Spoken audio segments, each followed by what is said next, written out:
Shalom, shalom semuanya. Puji Tuhan. Senang sekali hari ini kita bisa bertemu kembali dalam program Aspek Kehidupan bersama Shema Adonai. Saya berharap hari ini kita semua dalam keadaan tubuh yang sehat dan tetap bersemangat tentunya. Dan senang sekali hari ini Bapak Ibu kembali lagi bisa hadir dalam program ini. Terima kasih sudah bergabung dan mari kita akan bersama-sama diberkati melalui pengajaran firman Tuhan tentunya. Oleh karena itu, pastikan kita akan mengikutinya dari awal hingga selesai. Dan baik, sebelumnya kita akan bersama-sama memohon pertolongan Roh Kudus, kita mohon hikmat supaya kita diberi pengertian, diberi pemahaman untuk kita bisa mengerti akan firman Tuhan yang akan kita terima hari ini. Dan kita akan berdoa dengan hormat. Ibu Heni akan memimpin kita di dalam doa. Silakan Ibu Heni. Iya, baik. Shalom semuanya, mari kita berdoa ya. Bapa kami yang bertata di kerajaan surga, yang kami sembah di dalam nama Tuhan Yesus, kami sangat bersyukur ya Bapak kalau jam hari ini kami dapat menerima pengajaran melalui Ibu Grace. Bapak, kami percaya Engkau telah memberkati dia terlebih dahulu, sehingga di saat waktu dia memaparkan nanti pengajaran ini, full anointing Bapak. Ada kuasa yang dari Tuhan. Sehingga kami semua dapat mengerti mengenai pengajaran aspek kehidupan ini.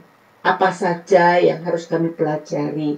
Sehingga kami dapat berfungsi di tengah-tengah dunia ini, di dalam kehidupan kami, agar kami bisa jadi terang dan garam-Mu. Bapak berkati juga Ibu Deborah yang akan menjadi moderator kami, dan biarlah seluruh tim yang bekerja di belakang layar juga Engkau memberkati. Kami serahkan seluruh perangkat kami, internet, wifi ini, dan listrik ini di dalam tangan kuasa-Mu, sehingga Bapak memelihara dan melindungi, dan sehingga teman-teman yang ada di Zoom, bahkan nanti yang ada di live streaming yang sedang melihat program pengajaran ini sama-sama diberkati. Bapak, mampukan kami agar kami mengerti dan memahami pengajaran ini, agar jangan iblis mencuri firman ini, pengajaran ini dari kehidupan kami. Terima kasih Bapa, di dalam nama Tuhan Yesus kami mengucap syukur.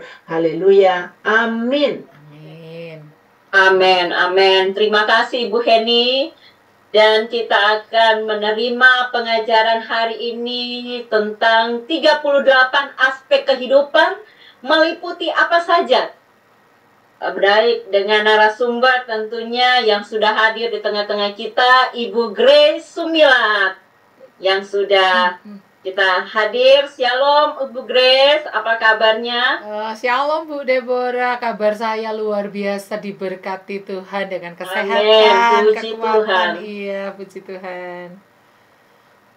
Puji Tuhan. Terima kasih Ibu Grace yang sudah hadir dan tentunya sudah siap untuk berbagi firman Tuhan bersama kita.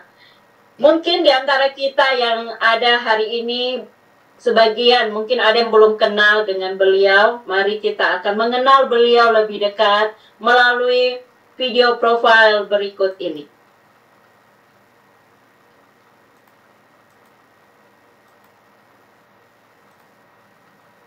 Shalom semuanya, selamat berjumpa kembali dengan Shema Adonai dalam channel YouTube Cahaya Firman. Dan pada kesempatan kali ini, kita akan berkenalan dengan pembicara kita, yaitu Ibu Susan Grace Hadasah Sumilat dari Yayasan Genius Cara Alkitab. Mari kita mengenal beliau lebih jauh. Susan Grace Hadasah Sumilat, sarjana musik gereja.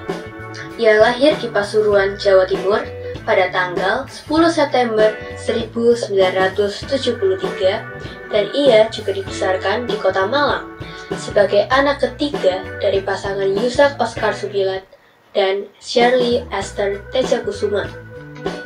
Ayahnya adalah seorang pekabar Injil yang melayani suku Tengger di Jawa Timur dari tahun 1968 sampai 1993.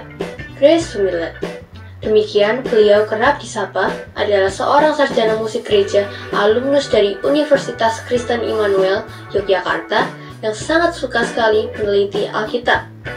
Pada tahun 1998, ia juga menikah dengan Boas Adi Prasetyo Widiono, sarjana ekonomi, dan ia juga dikaruniai 3 anak, yaitu anak pertama adalah Ardhito Kenanya Hudson Widiono, Melody Harvest Anglet Widiono, dan anak terakhir adalah almarhum Victory Marsha Elnisi Widiono.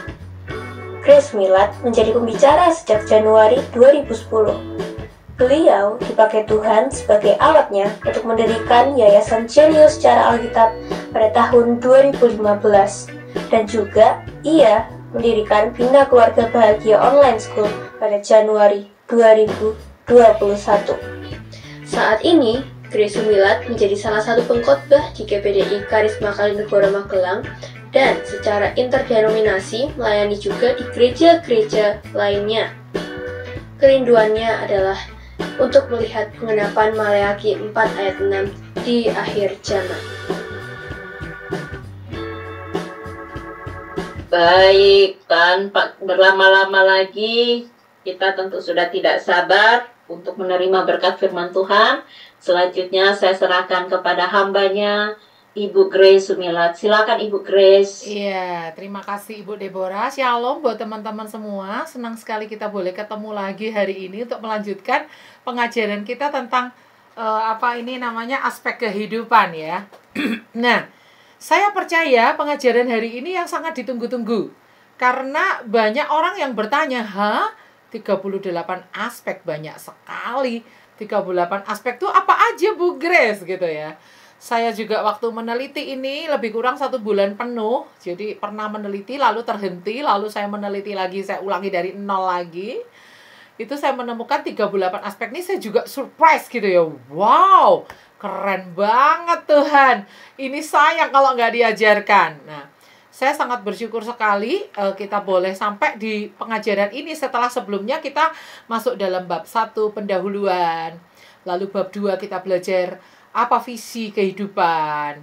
Lalu kita sekarang sampai pada bab 3. Saya akan share screen di sini teman-teman.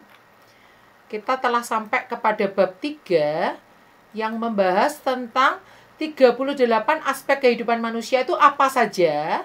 Dan nanti kita akan mempelajari singkatan-singkatannya. Karena 38 itu sangat banyak dan nanti pada saat kita belajar lebih jauh itu kita nggak mungkin mendaftarkan 38 tuh dengan kalimat panjang. Oleh karena itu saya membuat daftar singkatan untuk menolong kita memahami kalau ada muncul singkatan ini itu artinya apa, singkatan ini artinya apa, begitu ya. Lalu kita nanti akan melihat tabel dalam format Word yang ada bukan di PowerPoint, karena kadang-kadang di PowerPoint ini tidak bisa digambarkan secara utuh. Oleh karena itu saya hari ini akan memakai PowerPoint dan juga Word untuk menunjukkan tabelnya. Baik. Nah, setelah di bab pendahuluan kita belajar tentang semua hal yang perlu kita ketahui sebelum belajar materi ini.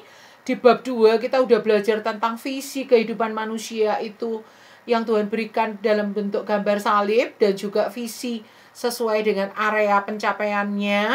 Nah, sekarang kita tiba di bab 3, mengenal 38 aspek kehidupan manusia itu apa saja. Nah, pada saat kita belajar 38 aspek kehidupan manusia ini jangan kaget karena saya nggak akan memunculkan ayat-ayat.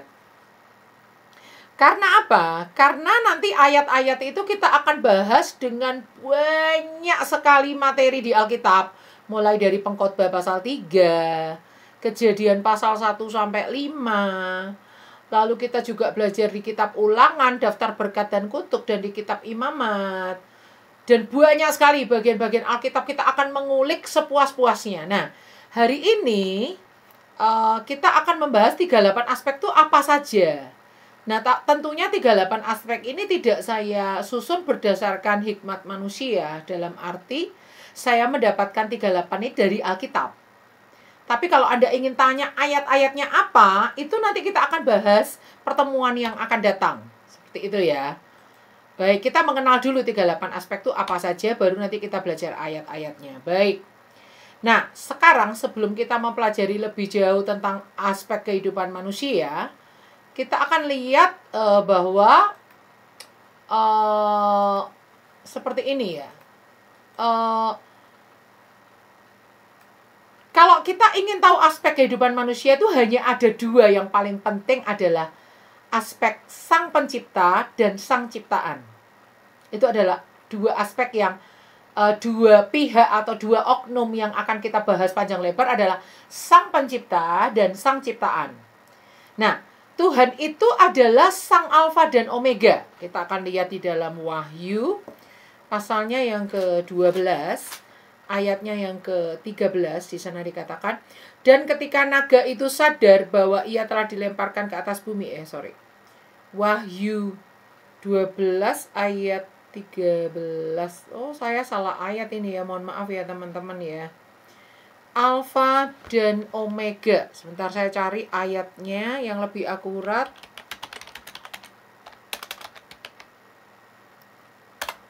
Wahyu.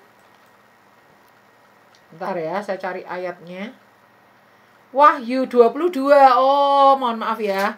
Wahyu 22 ayat 13 saya akan bacakan.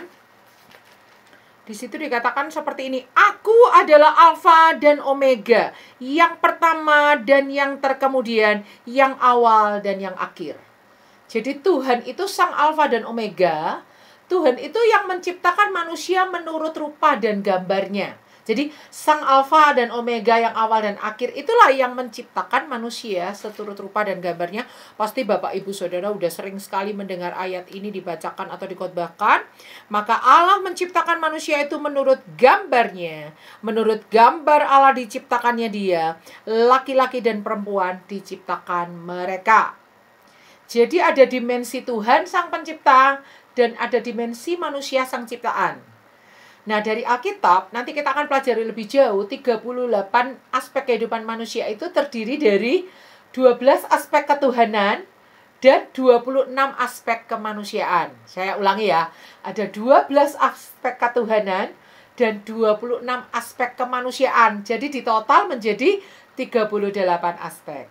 Jadi 38 aspek itu dibagi dalam dua aspek besar, yaitu aspek ketuhanan, aspek kemanusiaan. Kenapa begitu Bu Grace? Iya, karena aspek ketuhanan itu adalah Tuhan sang pencipta, aspek kemanusiaan itu adalah manusia sang ciptaan. Seperti itu ya.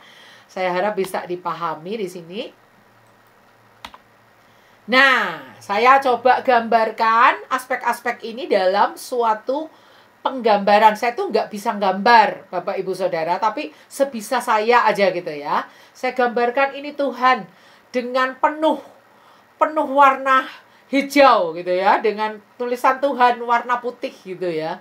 Tapi sebenarnya Tuhan itu nggak bisa dibatasi dengan kotak ini, dengan kotak layar yang sangat terbatas ini ya, baik yang di Zoom maupun yang di YouTube maupun yang di TikTok maupun yang di Facebook. Nggak bisa kita membatasi Tuhan hanya dengan sekotak kecil ini, tapi kita juga nggak mungkin menggambarkan sebesar apa layar yang kita butuhkan nanti ya.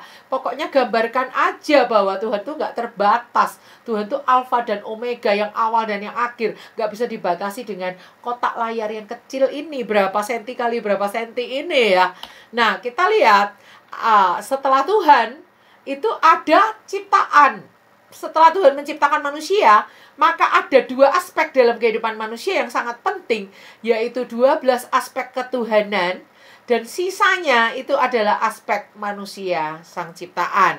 Saya gambarkan ini ya, laki-laki dan perempuan. Nah, sekarang kita bagi. Di dalam aspek ketuhanan dan kemanusiaan itu ada 5 urutan prioritas yang penting. 5 urutan prioritas ini nggak bisa dibolak-balik. Seperti pohon itu harus akar dulu, lalu batang, lalu carang, lalu ranting, lalu buah gitu. Nggak bisa buah dulu baru akar, nggak bisa, harus akar dulu. Ini adalah urut-urutan prioritas dalam hidup manusia, ada 5. Seperti jari tangan kanan kita dan jari tangan kiri kita ada 5. Yang pertama itu adalah Tuhan.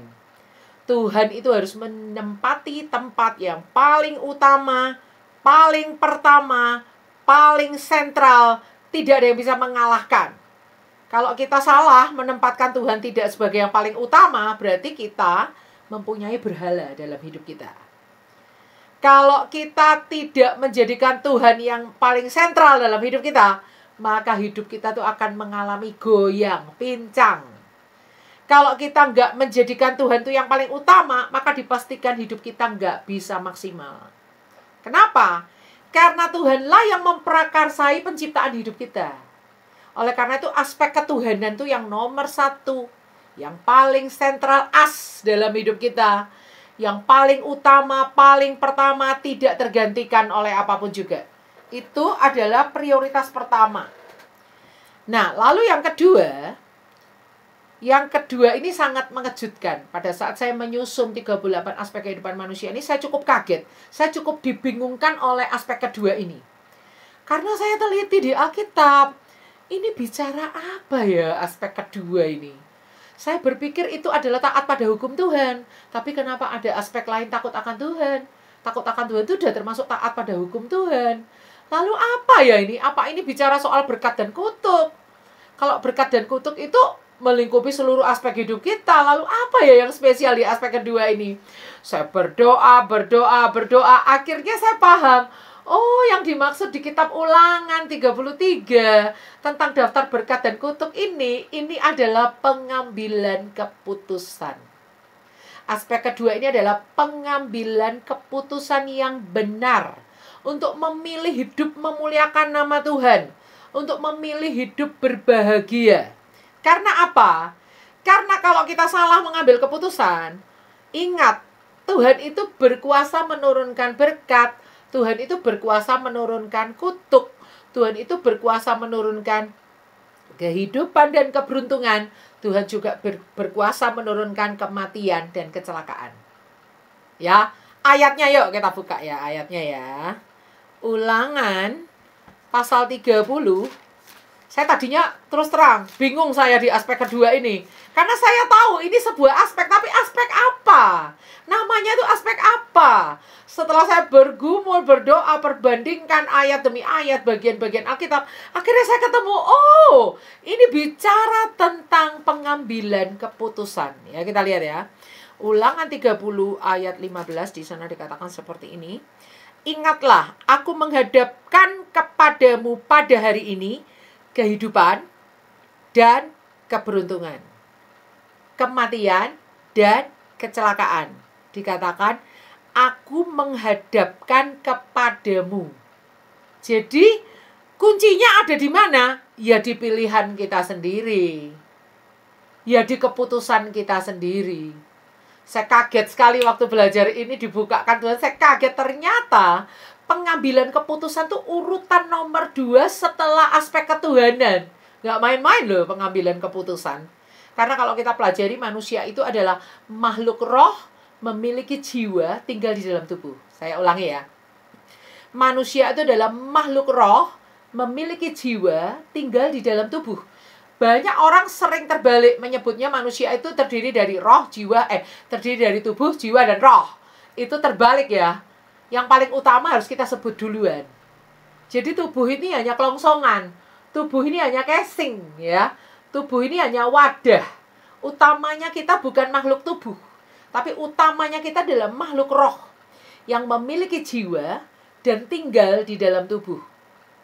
Nah, jiwa itu terdiri dari pikiran, emosi, dan kehendak.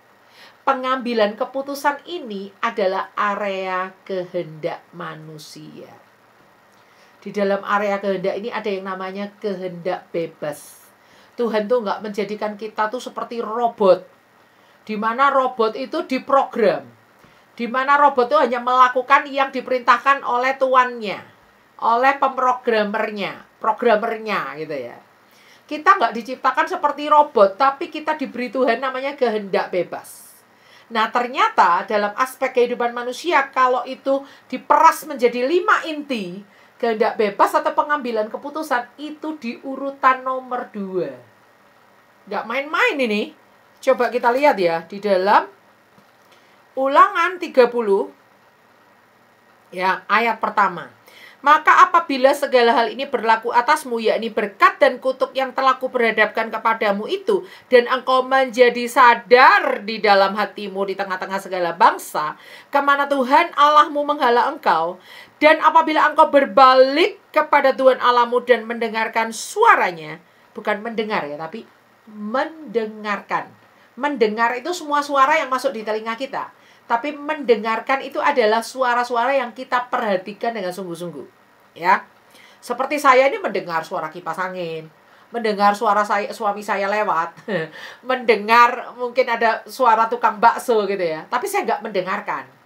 Yang saya dengarkan adalah suara ketika saya mengajar ini, jangan sampai saya salah ngomong kayak gitu ya. Saya lebih konsen ke suara saya sendiri untuk saat ini ya. Untuk saat ini ya. Jadi, dan apabila engkau berbalik kepada Tuhan Allahmu dan mendengarkan suaranya, sesuai dengan segala yang kuperintahkan kepadamu pada hari ini, baik engkau maupun anak-anakmu, dengan segenap hatimu dan dengan segenap jiwamu, maka Tuhan Allahmu akan memulihkan keadaanmu dan akan menyayangi engkau, dan seterusnya, dan seterusnya, dan seterusnya. Jadi bagaimana Tuhan memulihkan, bagaimana Tuhan menyayangi, itu tergantung keputusan kita. Keputusan untuk apa? Keputusan untuk memilih jalur berkat atau jalur kutuk. Keputusan untuk bertobat atau tidak. Keputusan untuk mendengarkan atau tidak suara Tuhan. Keputusan untuk taat atau tidak. Mendengarkan itu bicara ketaatan. Saya kaget sekali waktu dibukakan Tuhan poin kedua ini. Wow! Ternyata pengambilan keputusan gak main-main ya. Ternyata itu keren loh, pengambilan keputusan tuh urutan nomor 2 setelah aspek ketuhanan. Oke ya. Sekarang kita lihat urutan ketiga. Urutan ketiga ini berbicara tentang komunitas. Manusia itu bertumbuh dalam berkomunitas. Komunitas ini bisa dalam 2 arti atau bisa dikatakan 3. Yang pertama adalah keluarga inti.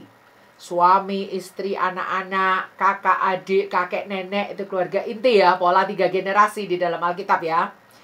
Lalu ada keluarga rohani. Keluarga rohani itu adalah tubuh Kristus. Teman-teman komsel kita, teman-teman kita KTB, teman-teman kita KFC. Kalau di gereja saya itu namanya KFC itu Karisma Family Connected gitu ya.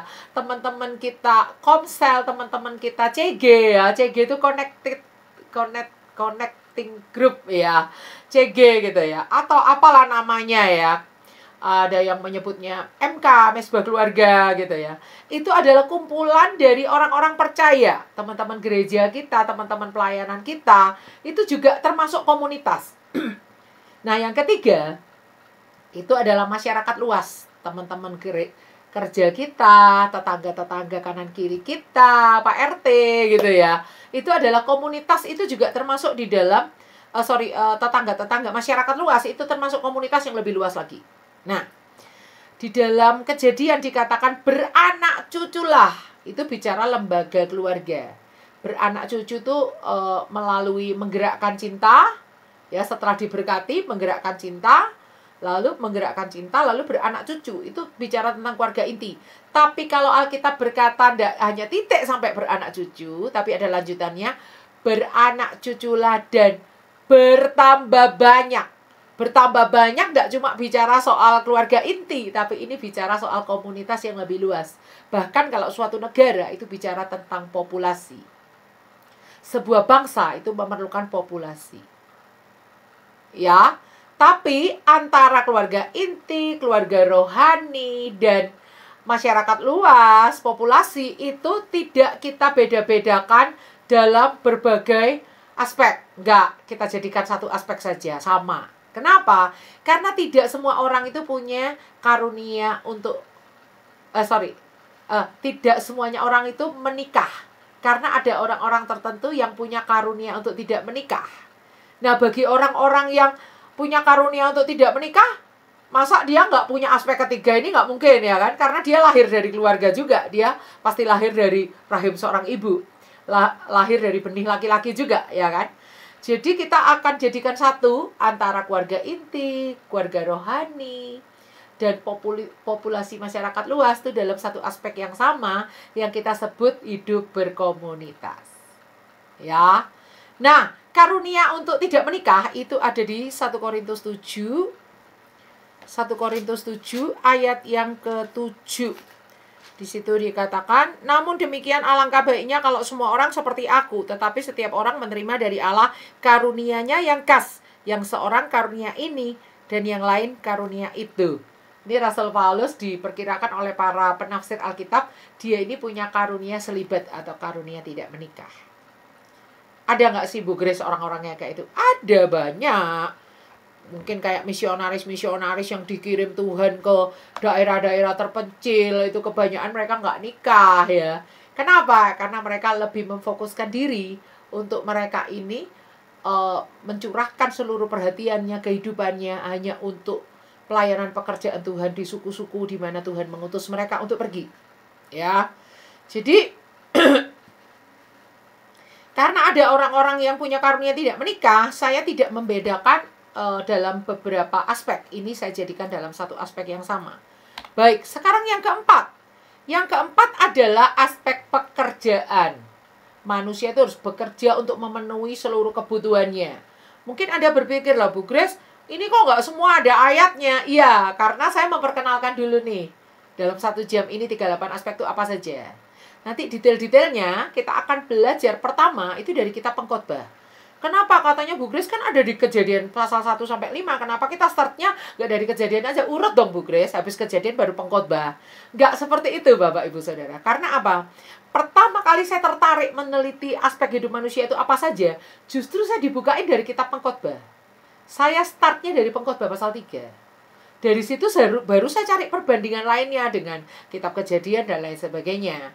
Jadi karena saya startnya dari Pengkhotbah pasal 3, kita juga nanti startnya akan dari Pengkhotbah pasal 3. Kita lihat aspek kehidupan manusia yang saya jelaskan ini detail dengan ayat-ayatnya. Jadi yang aspek yang keempat yang paling utama itu adalah bekerja, pekerjaan. Lalu aspek yang kelima yaitu kebutuhan manusia. Jadi saya ulangi ya, aspek pertama adalah aspek ketuhanan, yang kedua adalah pengambilan keputusan, aspek yang ketiga adalah manusia itu makhluk sosial, berkomunitas, aspek yang keempat adalah aspek pekerjaan, aspek yang kelima adalah aspek kebutuhan kita. Kebutuhan tuh nanti ada banyak lagi, pekerjaan juga aspeknya banyak, ketuhanan juga aspeknya ada 12. Tapi kalau pengambilan keputusan yang nomor 2 itu hanya satu aspek aja. Ya pengambilan keputusan itu aja gitu ya. Yang aspek ketiga komunitas itu juga banyak nanti turunan-turunannya. Aspek keempat yaitu pekerjaan itu juga banyak turunan-turunannya. Aspek kelima kebutuhan itu ada kebutuhan primer, sekunder, tersier. Kebutuhan akan area atau tempat. Kebutuhan akan kemerdekaan. Kebutuhan akan penghargaan dan kebahagiaan. Ya. Oke, nah. Katanya Bu Grace 38 aspek, kenapa ini 5? Jadi begini ya, saya memetakan dari awalnya dulu, Tuhan. Setelah Tuhan menjadi 2 aspek. Tuhan Sang Pencipta, manusia Sang Ciptaan. Lalu dari 2 ini lahir 5 aspek, yaitu aspek ketuhanan, pengambilan keputusan, berkomunitas, pekerjaan, kebutuhan manusia. Nah dari 5 aspek ini terjabar lagi menjadi gambarnya seperti ini kalau saya gambarkan ya sebisa saya ya. Tuhan Sang Pencipta, manusia Sang Ciptaan ada 5 aspek utama, yaitu 12 aspek ketuhanan, 1 aspek pengambilan keputusan, terus kehidupan sosial saya lupa berapa aspek, pekerjaan itu juga berapa aspek saya lupa kalau nggak salah 6, lalu kebutuhan manusia juga ada berapa aspek, nanti kalau ditotal ini semua menjadi 38, kayak gitu ya teman-teman. Nah sekarang kita lihat 10 dimensi utama. Nah dari 5 itu kita ketemu 10 dimensi utama dulu. Baru nanti dari 10 itu kita jabarkan lagi menjadi 38. 10 dimensi utama dalam hidup manusia itu yang pertama adalah 12 aspek ketuhanan sebagai prioritas utama. Nah kalau saya katakan prioritas pertama itu mengacu ke yang 5 ini. Kan yang 5 ini urut. Habis Tuhan, ini nggak boleh dibolak-balik. Tuhan prioritas pertama. Pengambilan keputusan, prioritas kedua. Kehidupan sosial, prioritas ketiga. Pekerjaan. Nah, nanti kalau Anda tanya, loh pelayanan di mana Bu Grace? Pekerjaan dan pelayanan itu menyatu. Alkitab tidak membeda-bedakan itu. Itu sama. Ketika kita bekerja, di marketplace, kita sebenarnya melayani Tuhan. Ketika kita melayani tubuh Kristus, kita sebenarnya bekerja di rumah Tuhan. Makanya ada cari kata pelayanan, nggak ada di sini.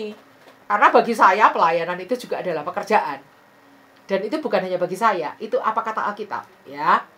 Dan ada yang namanya kebutuhan. Jadi nanti dari 5 ini kan menjadi 10. 10 itu tetap kita bedakan, ini prioritas pertama, kedua, ketiga, keempat, kelima. Seperti itu ya. Sebentar saya akan tutup pintu dulu karena suami saya kayaknya lagi nyembah Tuhan. Suaranya supaya nggak berisik di sini ya. Saya tutup dulu sebentar, maaf. Oke. Kita lanjut ya. Jadi yang pertama adalah 12 aspek ketuhanan sebagai prioritas pertama. Berikutnya, manusia harus mengambil keputusan yang benar. Kenapa? Karena Tuhan itu punya otoritas atas berkat dan kutuk. Dan otoritas Tuhan itu sangat bergantung kepada keputusan kita sendiri. Ya, kayak bangsa Israel. Kalau bangsa Israel menyembah berhala, maka akan mengakibatkan Tuhan membiarkan mereka berlari membelakangi musuh-musuh mereka. Artinya lari dikejar musuh. Tapi ketika mereka berbalik kepada penyembahan yang benar, maka Tuhan akan membuat mereka menang mengatasi musuh-musuh mereka. Itu kita lagi belajar di Deborah istri Lapidot ya. Besok kita ketemu yang seri 2 ya, istri Lapidot. Jadi pengambilan keputusan itu sebagai prioritas kedua. Sekarang kita lihat, yang ketiga, manusia itu butuh komunitas untuk bertumbuh, yaitu keluarga inti, keluarga rohani. Sebuah bangsa itu memerlukan populasi. Sebuah bangsa itu nggak bisa berdiri kalau nggak ada rakyatnya. Cuma punya tanah, cuma punya bendera, nggak ada rakyat ya nggak bisa ya kan. Jadi sebuah bangsa itu memerlukan populasi. Itu sebagai prioritas ketiga. Masih di prioritas ketiga, ada 4 dukungan psikologis yang didapatkan dari keluarga inti dan keluarga rohani bagi pertumbuhan manusia. Nah, yang membuat saya kaget juga ketika mempelajari materi ini dari Alkitab adalah ternyata fungsi keluarga inti sama fungsi keluarga rohani itu sama persis. Ya, kecuali tetap ada bedanya ya. Kalau keluarga rohani itu nggak melahirkan kita dari seorang rahim. Mama rohani itu yang nggak ada ya. Tetap kita lahir tuh dari mama jasmani ya. Dari ibu jasmani ya. Tetap kita lahir tuh di keluarga inti ya. Tapi bicara tentang pertumbuhan, bicara tentang bagaimana kita bertumbuh dalam kerohanian, dalam jiwa kita, dalam pertumbuhan fisik kita, itu keluarga inti, keluarga rohani itu fungsinya itu sama. Nanti kita akan buktikan di materi-materi kita ya. Ternyata Alkitab itu tidak membeda-bedakan.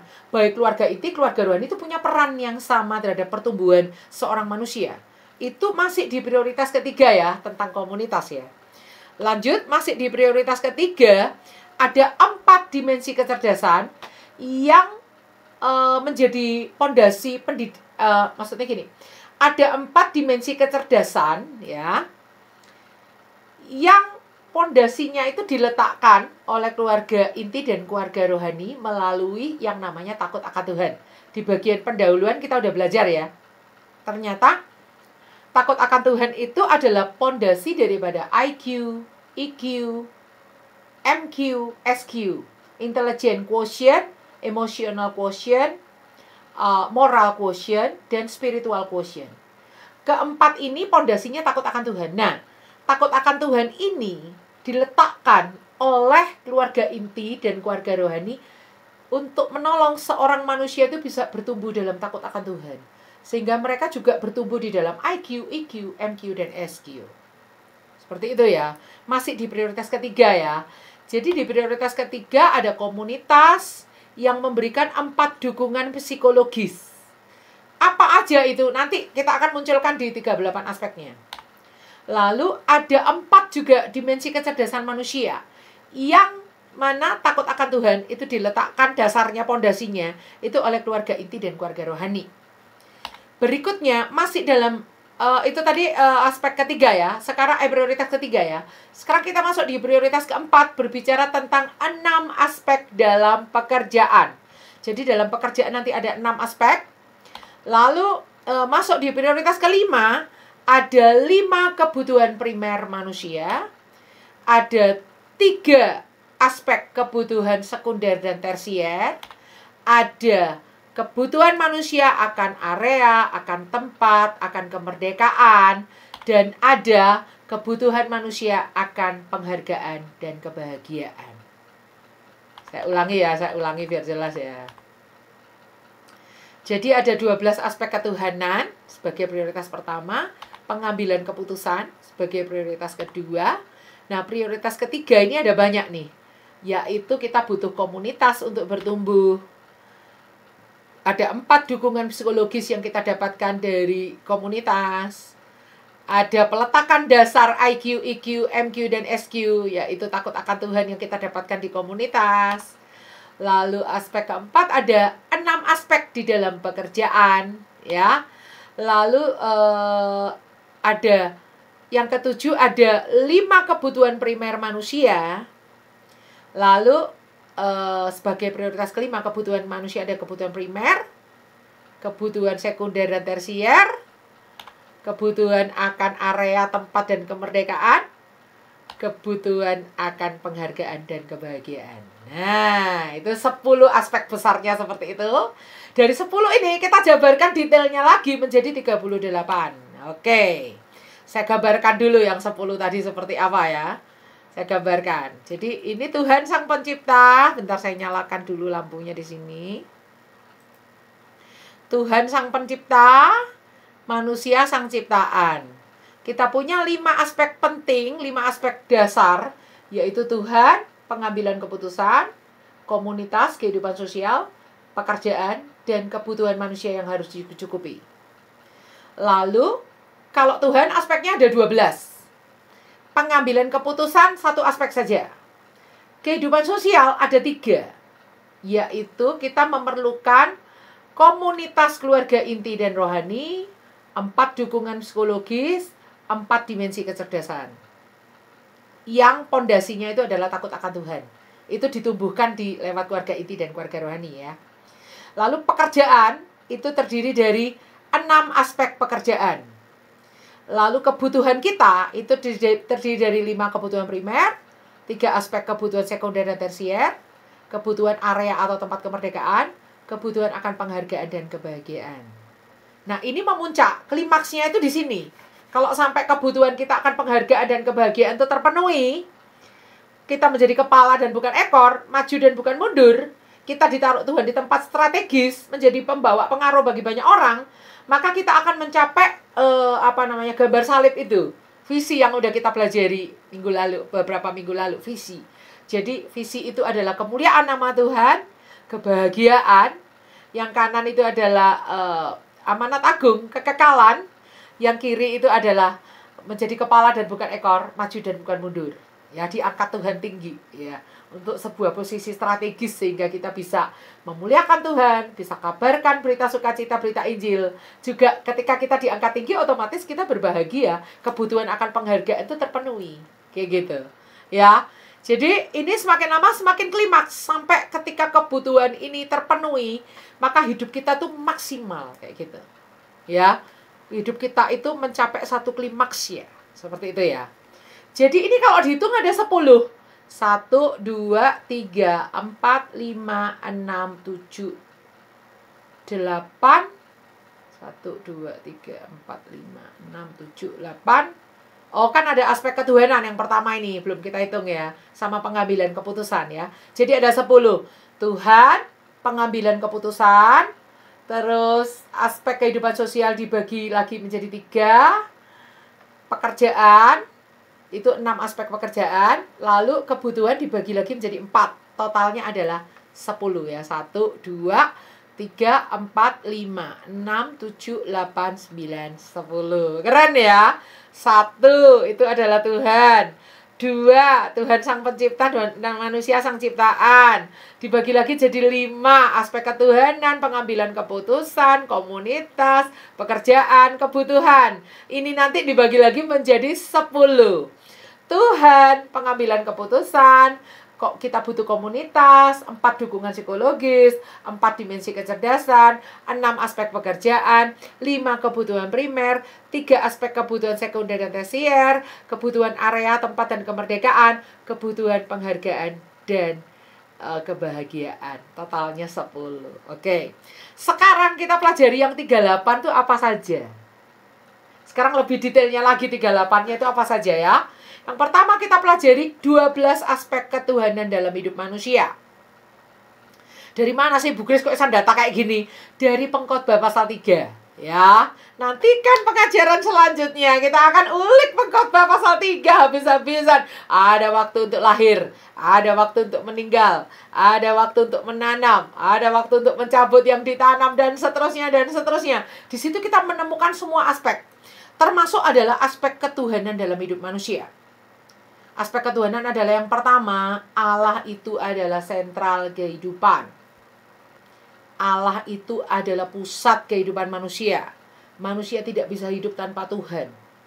Pohon dicabut dari tanah pasti akan mati. Ikan dicabut dari air pasti dia akan mati. Tapi manusia yang memberi kehidupan adalah nafas Allah sendiri. Jadi kalau manusia hidup tanpa Allah, itu pasti hidupnya akan binasa. Manusia hidup tanpa Allah, tanpa bersentralkan Tuhan, tanpa kita ini menjadikan Tuhan itu sentral, paling utama dalam hidup kita, kita pasti akan chaos.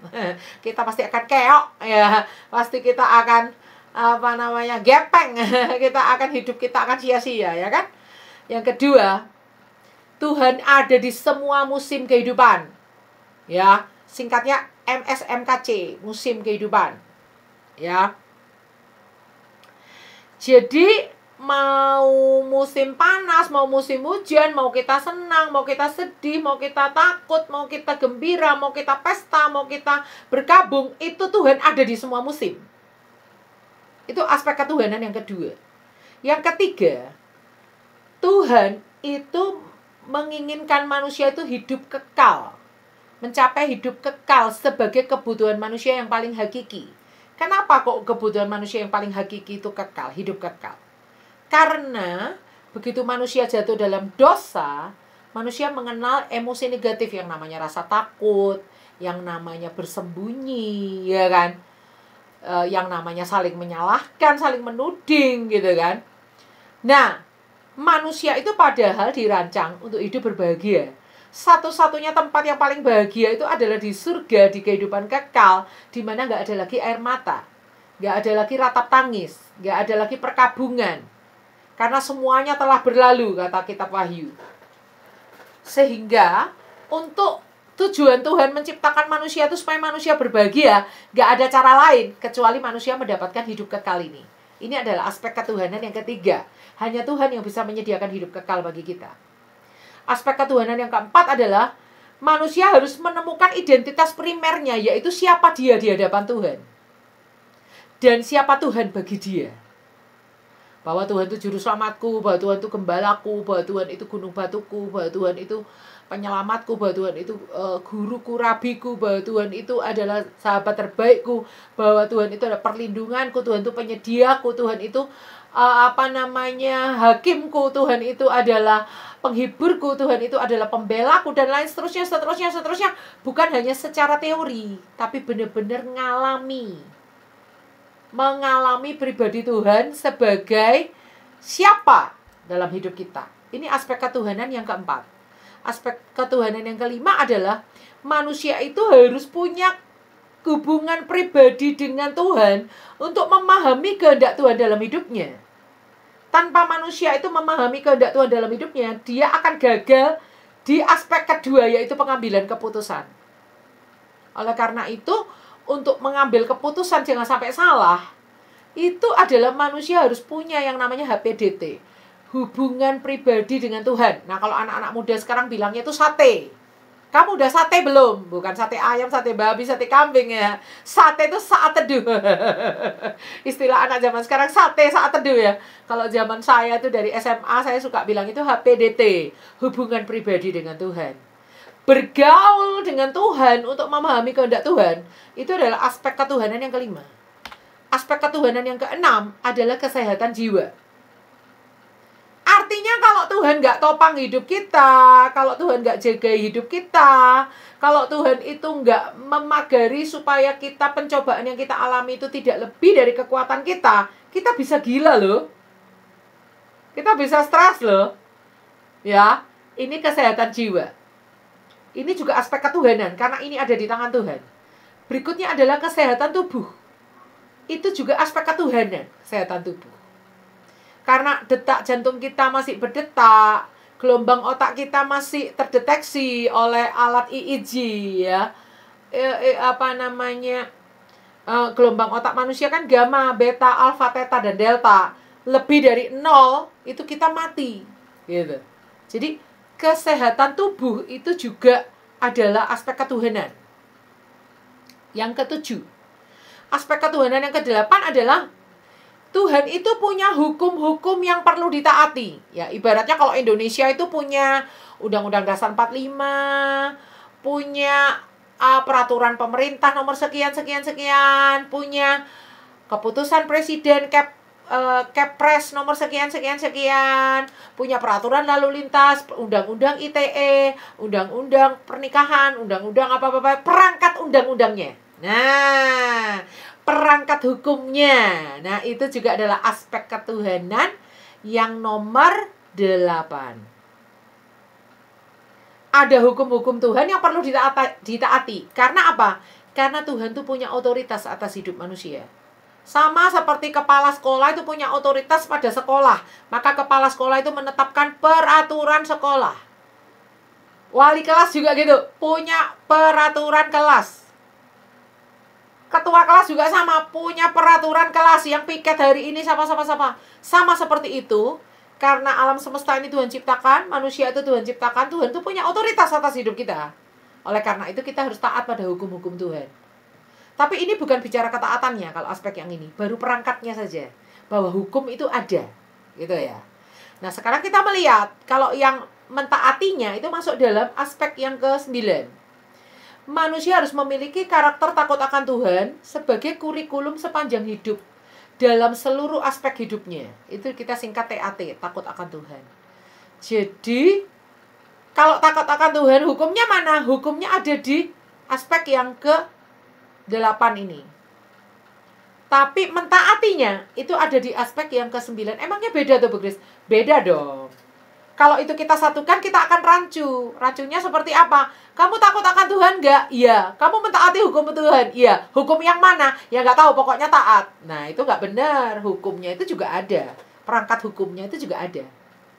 Hukum Tuhan terbagi dalam 2 hukum besar.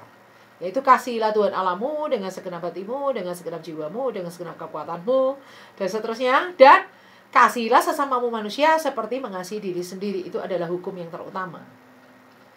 Tapi ketika kita mentaati, itu masuk dalam aspek ketuhanan yang ke-9. Aspek ketuhanan yang ke-10 adalah manusia itu harus dapat mengelola identitas masa lalu, identitas masa kini, dan identitas masa datang di hadapan Tuhan. Maksudnya gimana tuh, Bu Kris? Maksudnya kayak gini, identitas masa lalu itu bicara tentang piala, kemenangan-kemenangan, pencapaian-pencapaian, itu bicara tentang trauma, masa-masa sulit, masa-masa kita di lembah, masa-masa kelam, masa-masa kita masih hidup dalam dosa, masa-masa yang gak enak gitu ya, trauma-trauma masa lalu. Itu harus kita datang kepada Tuhan untuk kita selesaikan. Untuk piala-piala gak perlu kita bawa. Setiap hari kita start dari garis 0 lagi untuk berjalan bersama dengan Tuhan, bergantung sama Tuhan lagi. Bukan bergantung pada piala-piala masa lalu. Lalu identitas masa kini itu adalah setiap talenta, setiap karunia, setiap kesempatan, setiap kepercayaan yang perlu kita kembangkan di masa sekarang.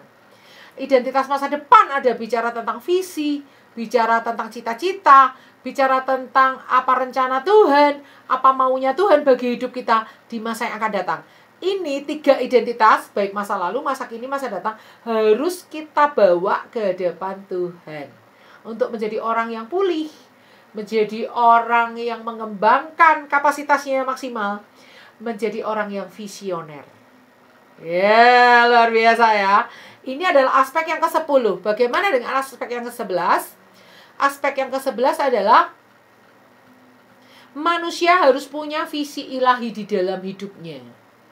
Visi ilahi yaitu untuk memenuhi bumi, untuk menaklukkan, untuk berkuasa, untuk berbahagia, untuk visi universal yaitu untuk amanat agung, ya, visi untuk menjadi kepala dan bukan ekor, naik dan bukan turun, maju dan bukan mundur, kayak gitu ya. Visi untuk kita memberi pengaruh pada banyak orang, visi untuk kita tuh diangkat Tuhan tinggi untuk kemuliaan nama Tuhan. Nah, kita harus punya visi. Dan yang aspek ketuhanan yang ke-12 adalah manusia harus menerima identitas sekunder yang telah ditetapkan Tuhan dalam hidupnya.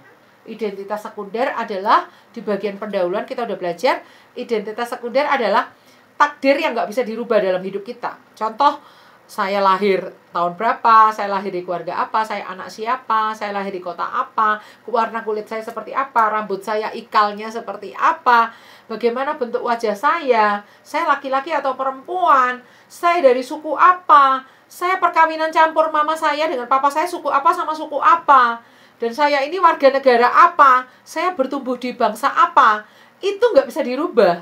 Itu adalah sudah takdir dari Tuhan. Nah, manusia harus terima identitas sekundernya, yaitu gambar dirinya ini, yang ditetapkan Tuhan di dalam hidup kita. Itu harus kita terima. Ini adalah 12 aspek ketuhanan. Baik, sekarang kita lihat satu aspek kehendak bebas, yaitu sebagai aspek kedua. Di dalam 5 aspek utama, ini aspek kedua, yaitu manusia harus mengambil keputusan yang benar. Itu disingkat KEP-YENG-BEN. KEP-YGBEN, keputusan yang benar, ya. Itu nggak perlu saya jelaskan panjang lebar, tadi sudah saya baca ayatnya. Lanjut, 9 aspek kehidupan sosial manusia apa saja. Jadi kehidupan manusia sosial sebagai yang ketiga, itu ada 9 aspeknya lagi turunannya. Yaitu manusia butuh komunitas. Kita nggak bisa hidup tanpa komunitas. Itu di Jepang lagi marak sekarang ini anak-anak yang mengurung diri di kamar. Lalu mereka hanya bergadget ria, bahkan makanan harus diantar ke kamar, mereka nggak bersosialisasi bahkan dengan keluarga inti papa mama dan kakak adiknya. Suatu saat kalau papa mamanya meninggal gimana tuh? Bukannya dia harus kerja, bukannya dia harus makan, minimal kasih makan diri sendiri. Nah, kalau dia mengurung diri di kamar gadgetan terus tuh gimana besok dia bisa cari uang? Gimana besok dia mencukupi kebutuhannya sendiri kalaupun dia nggak berkeluarga, ya kan? Nah, itu bahaya sekali. Karena komunitas sih sangat penting. Kita nggak bisa hidup tanpa komunitas. Nah, 9 aspek itu selain komunitas adalah aspek yang ke-15. Dari total nomor 1 tadi 12 aspek ketuhanan. Kita lihat ada 4 dukungan psikologi dari keluarga inti. Yang pertama, dukungan psikologi adalah waktu kebersamaan yang intens dengan keluarga. Artinya dukungan psikologi dari keluarga inti dan keluarga rohani adalah gak bisa kita bisa bertumbuh sehat kalau kita jarak jauh. Hanya lewat video call, hanya lewat telepon, hanya lewat WhatsApp voice, hanya lewat WhatsApp chat, hanya lewat voice note, gak bisa. Kita ini membutuhkan kebersamaan di mana kita dengan intens bersama dengan keluarga. Karena sentuhan itu nggak bisa digantikan lewat layar. Karena kehadiran itu nggak bisa digantikan lewat layar. Ini harus ada waktu kebersamaan yang intens. Itu adalah aspek ke-15. Aspek ke-16 adalah kebutuhan manusia akan sentuhan, kasih sayang. Untuk suami istri ini berbicara tentang kebutuhan seksual. Tapi untuk orang tua dan anak adalah sentuhan kasih sayang. Ya. Oke, yang ke-17 adalah pembentukan emosi yang sehat. Itu dilahirkan dari keluarga. Baik keluarga inti maupun keluarga rohani, itu bertanggung jawab terhadap pembentukan emosi yang sehat. Berikutnya adalah pembentukan sosialisasi yang sehat. Jadi, kalau di dalam keluarga itu emosinya sehat, maka kelak anak ini akan bertumbuh menjadi orang yang punya emosional yang cerdas. Atau kecerdasan emosi atau emotional quotient. Lalu sumbangsih 4 dukungan psikologis dari keluarga. Yang keempat adalah pembentukan sosialisasi yang sehat di dalam intern keluarga. Baik keluarga inti maupun keluarga rohani, sosialisasi yang sehat. Ketika seseorang ini bertumbuh dalam sosialisasi yang sehat dalam intern, keluarga inti dan keluarga rohani, maka kelak ketika dia dilepas di masyarakat, dia bisa bersosialisasi secara ekstern di masyarakat. Ya. Lalu kita lihat yang aspek yang ke-19, dukungan psikologis yang didapatkan dari keluarga adalah pondasi takut akan Tuhan, yang itu adalah akan mempengaruhi IQ. Pondasi takut akan Tuhan yang akan mempengaruhi EQ. Pondasi takut akan Tuhan yang akan mempengaruhi MQ. Pondasi takut akan Tuhan yang akan mempengaruhi SQ. Kenapa Bu Grace? Ini kan mirip-mirip semua dimensi kecerdasan. Kenapa ini dikasih nomor masing-masing? 19, 20, 21, 22. Karena nanti kalau kita pelajari tokoh-tokoh Alkitab, belum tentu tokoh-tokoh ini bisa rata gitu di Alkitab penjelasannya tentang IQ-nya, EQ-nya, MQ-nya, SQ-nya itu masing-masing, karena ini berbeda. IQ dengan EQ itu udah beda, EQ dengan MQ udah beda, MQ dan SQ udah beda lagi. Jadi saya jadikan ini 4 poin yang berbeda. Contoh, misalnya Alkitab itu menyoroti SQ daripada Nuh. Itu di bidang bagaimana Nuh itu bisa bertahan bertahun-tahun membuat bahtera itu yang sangat besar untuk memuat semua binatang-binatang, ya kan? Itu butuh visi, kalau nggak punya visi nggak mungkin. Tapi di samping itu dia harus bisa mengukur-ukur sesuai dengan apa yang Tuhan mau. Ukuran-ukuran tuh bicara IQ, kalau dia nggak bisa ngitung ya parah ya kan. Lalu dia harus tahan menghadapi tekanan ketika ditertawakan orang, ketika orang nggak percaya akan adanya air bah, ketika orang nggak percaya akan adanya penghukuman Tuhan, dia harus tahan emosinya. Kalau dia nggak tahan emosinya, maka pendirian bahtera itu akan berhenti di tengah jalan. Dan moral quotient daripada Nuh itu terkenal. Dia adalah orang yang hidupnya saleh, takut akan Tuhan, bergaul dengan Tuhan. Ya kan? Jadi itu nanti bisa dipecah-pecah penjelasannya. Oleh karena itu saya jadikan ini 4 poin yang berbeda. Nah, sekarang kita lihat ya. Ada 6 aspek di area pekerjaan manusia apa saja? Yaitu bekerja, berwirausaha, dan berinvestasi. Apa sih bedanya Bu Grace? Kalau bekerja itu ya bekerja, mengeluarkan keringat, melakukan sesuatu yang mendatangkan hasil. Kalau berwirausaha, itu adalah melakukan suatu usaha dengan mempekerjakan orang lain. Punya karyawan, kayak gitu ya. Berwirausaha. Kalau berinvestasi itu adalah memiliki suatu kayak investasi, mungkin bisa berupa emas, bisa berupa tanah, bisa berupa properti, bisa berupa saham, berupa apa, itu juga usaha ya. Untuk mencapai satu usaha bisa melalui 3 ini: bekerja, berwirausaha, berinvestasi. Alkitab jangan salah loh, ekonominya lengkap loh kalau di Alkitab ya. Saya kebetulan SMA-nya itu A3. Jadi saya belajar ekonomi kenyang itu waktu SMA ya. Nah, ada yang terselip di sini nomor 25, ini apa nih? Ini bicara tentang mental yang kuat untuk menghadapi tekanan. Ya, mental yang kuat untuk menghadapi tekanan ini sebenarnya dalam semua aspek hidup kita. Tapi kenapa diselipkan di urusan pekerjaan ini? Karena nanti saya akan jelaskan di kitab Pengkhotbah. Ini oleh kitab Pengkhotbah dikaitkannya dengan unsur pekerjaan. Artinya, seorang anak yang bertumbuh sampai besar, yang dibesarkan oleh orang tuanya, masih dalam lindungan orang tuanya, mereka belum kenal yang namanya tekanan. Nanti ketika mereka masuk dalam dunia kerja, masuk dalam dunia usaha, baru mereka kenal yang namanya tekanan. Nah, manusia harus punya yang namanya mental yang kuat untuk bertahan menghadapi tekanan. Nah, yang ke-27, kok bisa ada ini Bu Grace, dimensi memberi atau berbagi? Bukannya itu salah satu karakter aja, gak usah dimasukkan dalam salah satu dimensi. Gak bisa. Karena ketika saya mempelajari PL, saya nggak menemukan unsur ini.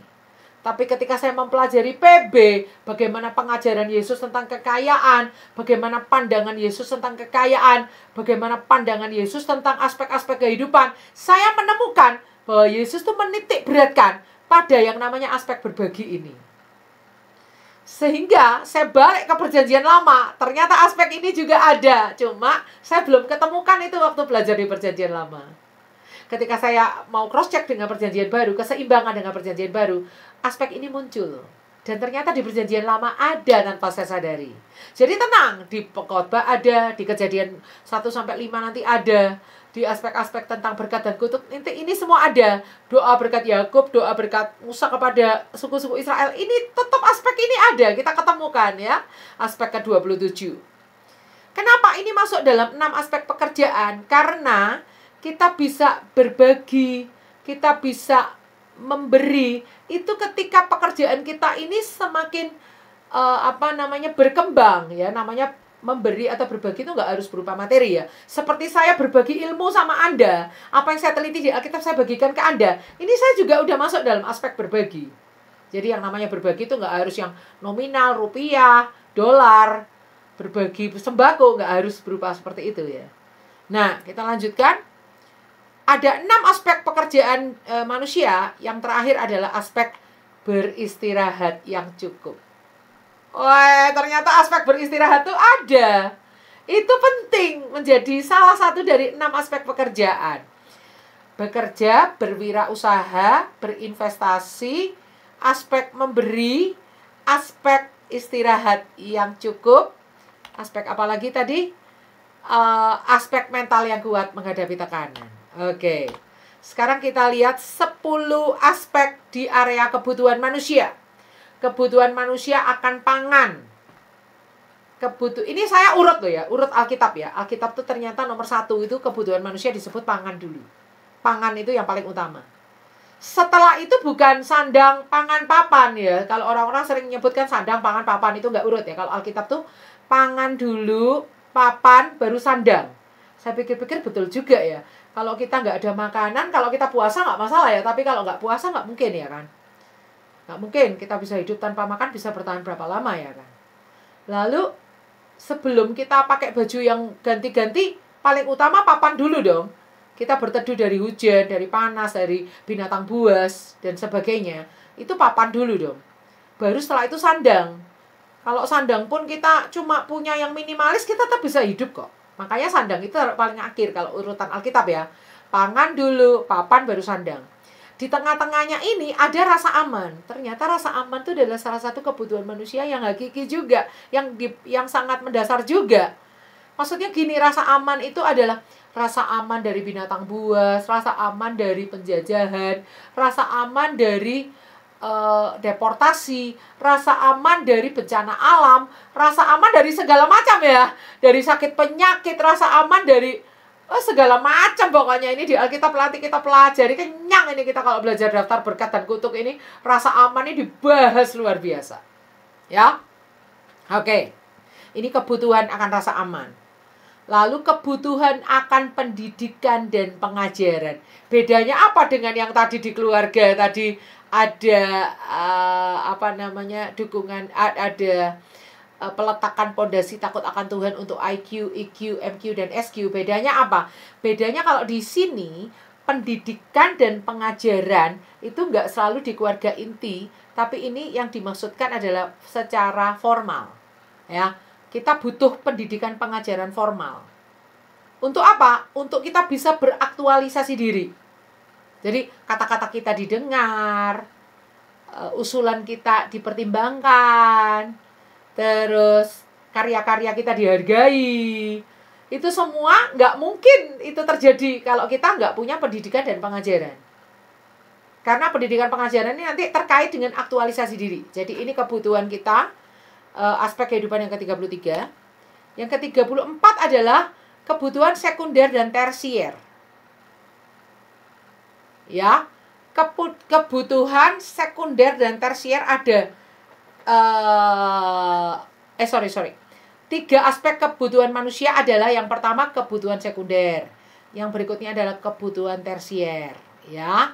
Yang berikutnya adalah awasan untuk tidak cinta uang. Loh Bu Grace, ini masuk toh di dalam aspek? Iya, karena ini sangat penting. Karena kalau bicara kebutuhan manusia kita nggak ada habisnya. Primer, sekunder, tersier, terus sampai manusia mau sampai kapanpun nggak akan pernah puas. Jadi ini adalah awasan untuk manusia tidak cinta uang. Ini salah satu aspek yang penting. Berikutnya adalah manusia tuh membutuhkan satu tempat di mana dia merdeka, di mana dia punya tempat, di mana dia bertumbuh, di mana dia itu bisa mengembangkan usahanya, di mana dia itu bisa kayak punya tempat untuk berdiam. Nah, ini saya sebut kebutuhan akan tempat, area, kemerdekaan. Sebagai aspek ke-37, aspek ke-38 adalah kebutuhan manusia akan penghargaan, akan kebahagiaan. Ini total udah lengkap 38 aspek. Jadi kalau digambarkan seperti ini ya, Bapak Ibu Saudara, saya coba gambar, yaitu sebentar. Ya. Di sini ada Tuhan Sang Pencipta, manusia Sang Ciptaan. Tuhan, aspeknya yang pertama adalah aspek ketuhanan, aspek pengambilan keputusan, aspek kehidupan sosial, aspek pekerjaan, aspek kebutuhan manusia yang harus dipenuhi. Aspek ketuhanan ada 12, yaitu Allah sebagai sentral kehidupan. Di setiap musim kehidupan Tuhan itu ada. Dan hidup kekal, manusia butuh hidup kekal. Dan manusia butuh identitas primer, siapa dia di dalam Tuhan, siapa Tuhan bagi dia. Manusia membutuhkan visi ilahi, apa yang Tuhan mau dalam hidupnya, dia harus ketemukan itu. Manusia harus punya hubungan pribadi dengan Tuhan. Manusia harus punya identitas sekunder, menerima identitas sekunder yang Tuhan tetapkan dalam hidupnya, takdir yang gak bisa dirubah-rubah. Lalu yang berikutnya adalah kesehatan jiwa, kesehatan tubuh.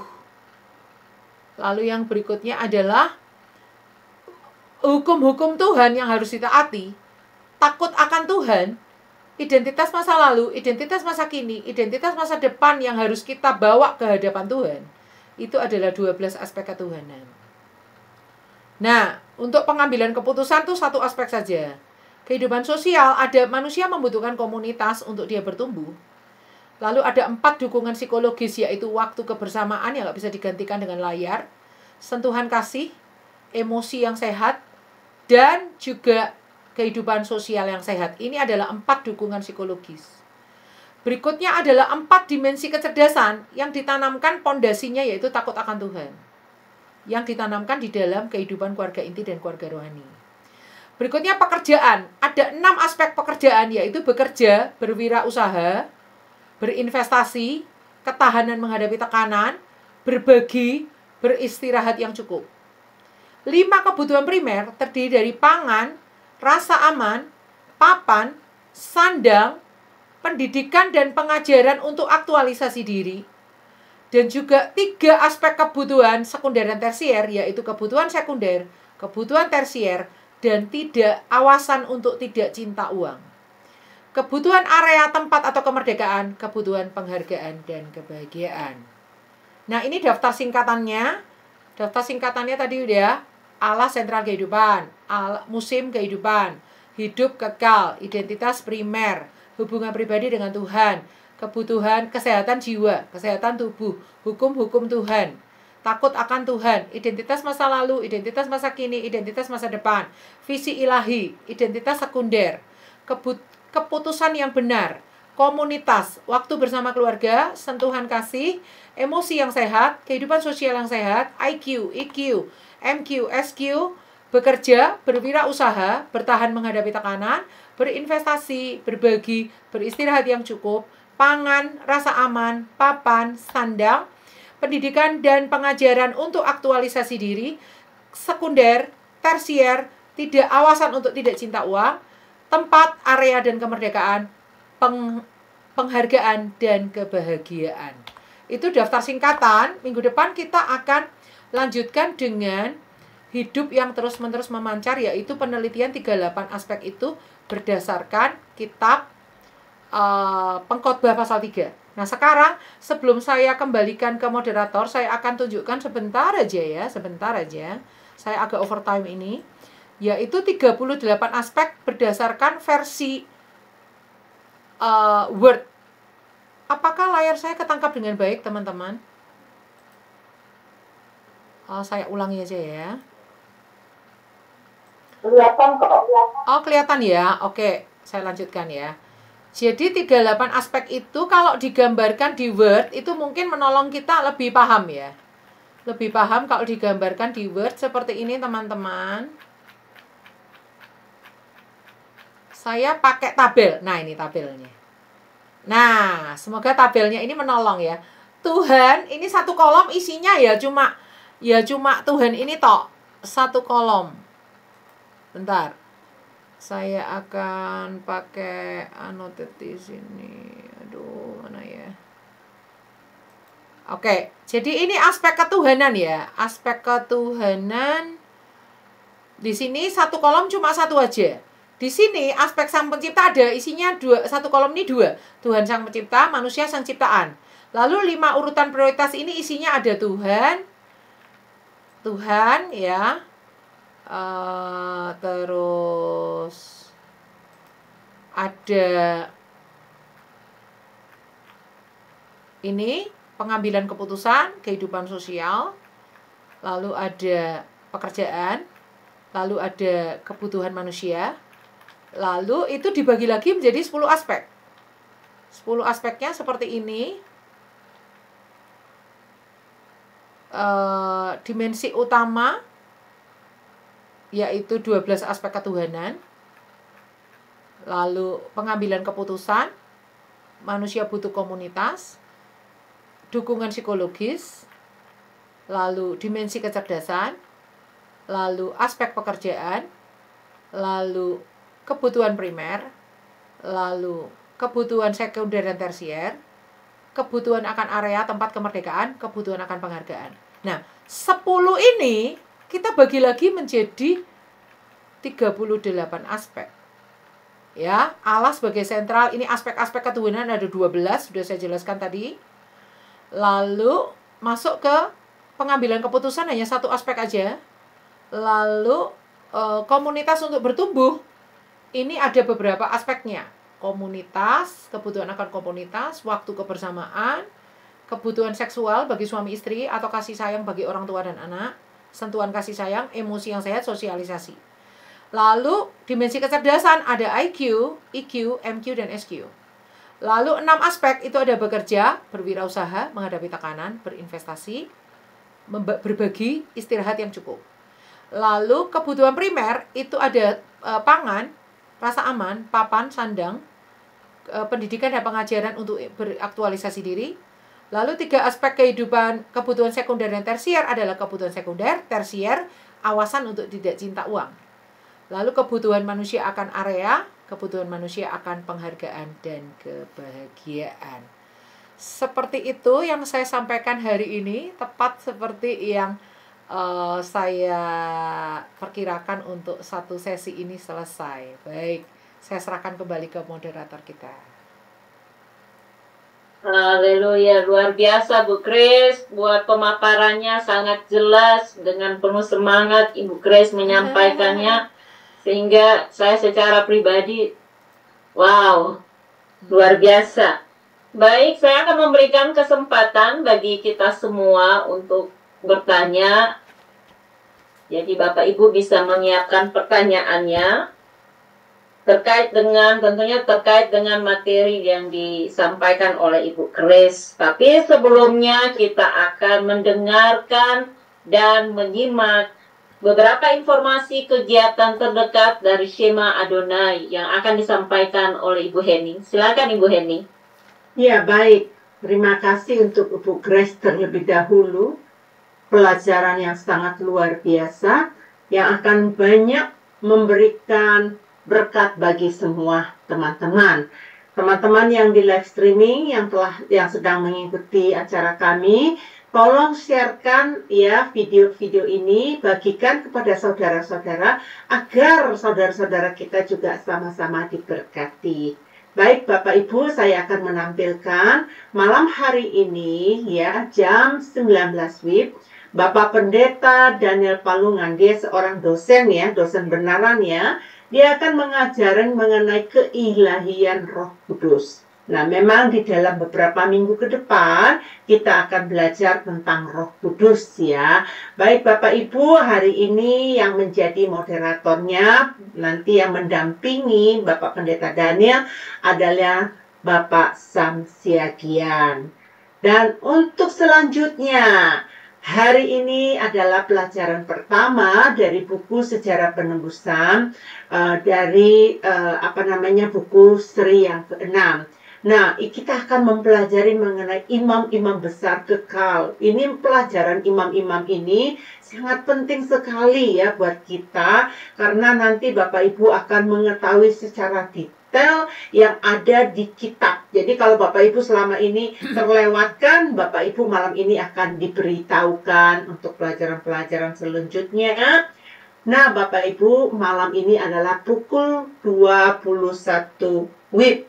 Saya yang akan jadi moderatornya dan Bapak dosennya adalah Pendeta Dr. Yudi Lengkong ya. Baik Bapak Ibu, seterusnya besok pagi hari Sabtu Ibu Grace akan memaparkan pengajaran ini kembali. Minggu lalu Bapak Ibu yang belum mendengarkan pengajaran Deborah part 1, rugi loh kalau nggak diikutin. Luar biasa. Pengajaran yang sangat bagus disingkapkan oleh Ibu Grace. Memang Ibu Grace ini sangat diberkati ya. Karena apa? Dia cinta belajar, dia meneliti Alkitab, dia banyak membaca buku, mendedikasikan hidupnya, dia memberikan hidupnya. Tadi kan katanya dia memberi hidupnya dengan dia berbagi kepada kita ya. Dan besok Ibu Grace itu didampingi oleh Ibu Deborah lagi nih. Ibu Deborah Kristi ya yang akan mendampingi dia. Dan besok pagi itu hari Sabtu jam 9 WIB. Teman-teman, sekali lagi yang belum mengikuti part 1 cari ya, part 1-nya ada di channel Cahaya Firman. Nah, untuk hari Senin sampai hari Sabtu jam 5.30 pagi di Jum Sema Adonai kami mengadakan renungan pagi. Bapak Ibu yang telah mencicipi renungan pagi di Sema Adonai, benar-benar sangat memberkati, bahkan mempersiapkan diri kita untuk tadi berhubungan dengan Tuhan. Paling pertama itu ya. Tuhan paling pertama, dan itulah caranya salah satu dengan renungan pagi. Jadi Bapak Ibu, mari simak. Kalau nggak bisa masuk ke Jum Sema Adonai, Bapak Ibu bisa melihat di channel Cahaya Firman. Dan Bapak Ibu tolong subscribe channel YouTube kami yang baru, karena YouTube pertama, YouTube kedua ditelan bumi. Kami tidak tahu apa penyebabnya, tidak ada alasan. Tetapi kami nggak pernah putus-putus asanya, kami tetap semangat ya. Jum Sema Adonai ini selama 7 hari menyampaikan kebenaran firman. Ya tentunya kita tahu ya musuh kita siapa ya Bapak Ibu. Tetapi saya percaya anak-anak Tuhan akan mensupport kami, mendoakan kami ya Bapak Ibu. Kalau ada teringat di dalam doa pribadi, tolong bawa kami dalam doa. Kami semua bekerja sebagai volunteer ya. Kami mengabdikan diri kami karena kami mau supaya berita firman Tuhan ini bisa disampaikan dan pengajaran sehat ini dapat juga sampai ke pelosok-pelosok bumi ini. Bapak Ibu yang terkasih, kembali lagi saya katakan, hari ini pengajaran yang disampaikan oleh Ibu Grace sangat-sangat memberkati, dan tolong di-sharekan, cari juga di pelajarannya yang sebelumnya di channel Cahaya Firman. Demikian saya sampaikan, kembalikan kepada Ibu Deborah. Baik, terima kasih Ibu Heni buat informasi yang sudah disampaikan. Dan saya memberikan kesempatan yang akan bertanya dapat menggunakan emoji raise hand yang ada di layar Bapak Ibu. Tadi sudah ada Pak Edi. Oke, Pak Edi, ada Ibu Ingrid. Baik Pak Edi, silakan bisa memberikan pertanyaannya dan langsung akan dijawab oleh Ibu Grace. Silakan Pak Edi.